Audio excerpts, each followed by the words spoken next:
По повод 3 декември, меѓународниот ден на лицата со попреченост, во Дневниот центар за лица со попреченост Зуница од Прилеп, каде што во моментов има 15 корисници, се одржа традиционалната приредба на која што настапи и овие дечиња. Ова е најстариот ваков центар отворен во Македонија уште во далечната 2002 година. До сега тука поминале над 50 корисници. Дел од нив веќе се вклучени во образовните процеси и имаат образовни асистенти. Дел имаат и личен асистент, а оние па кои што работно се оспособиле се вклучени на пазарот на труд и веќе се вработени. Дел пак од корисниците се уште го посетуваат овој центар. Васка Димовска е родител на дете со попреченост кое што има 37 години и е најстариот корисник во овој центар. Димовска вели дека државата треба да отвори групни вакви центри за лица со попреченост на 35 години со 24 часовен надзор, затоа што дел од нивните родители се веќе стари и им било тешко да се грижат за нив. Во ваквите центри родителите ќе имаат можност да ги посетуваат кога сакаат и да си ги земаат за викенди. Јас сум презадоволна, значи, од Дневниот центар, пошто одеше тој и во Климент Охридски. Значи, мојаво дете буквално плачеше за Дневниот центар, значи да се дружи, да се оне и до ден денеска исто така. Мојаво дете е 37 години, значи за мене е многу важно овој Дневен центар. Значи, би сакала и понатаму, ако се отвори некој Дневен центар со 24 часа, значи, за детето ќе биде добро, а ќе биде и за нас добро.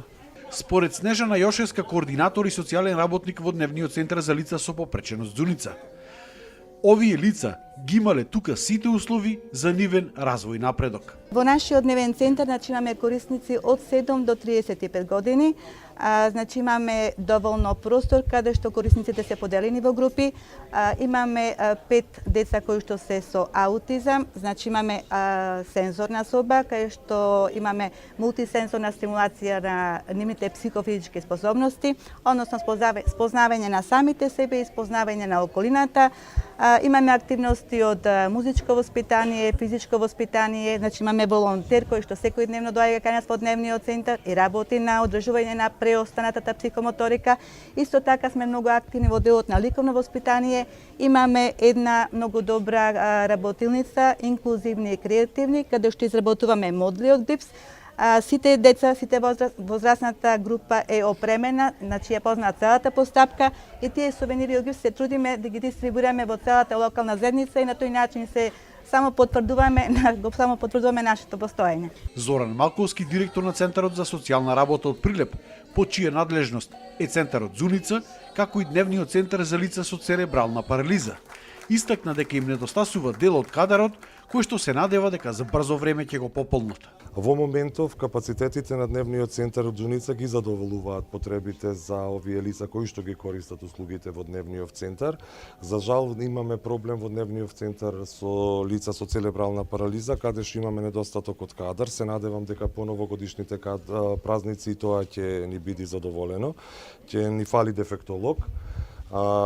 И во моментов со овој кадар што го имаме на располагање, ние ги задоволуваме потребите, а она на што прашавте дали има потреба од нови дневни центри каде што ќе направиме дистинкција во годишната возраст, јас се согласувам со вас и се надевам дека се соработка со Министерството локалната самоуправа ќе се потрудиме да формираме нови дневни центри каде што ќе може кадарот да се посвети на одредена годишна возраст.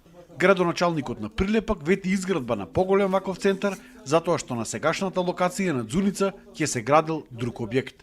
Да најавам и дека се планира една поголема локација, бидејќи моменталнава локација на Дневниот центар во блиска иднина изискува друга намена, значи ќе биде предложено на ова место да се изгради, да имаме намена за друг објект, а додека за потребите на овој центар, каде што опфаќа присуство на од најмлади до возрастни, да не кажам, највозрастниот е можеби 37 години, да направиме една граница, не реска, но сепак граница каде што секој би се препознал во духот на креативноста на работењето, кој опсек на дејности може да препознае.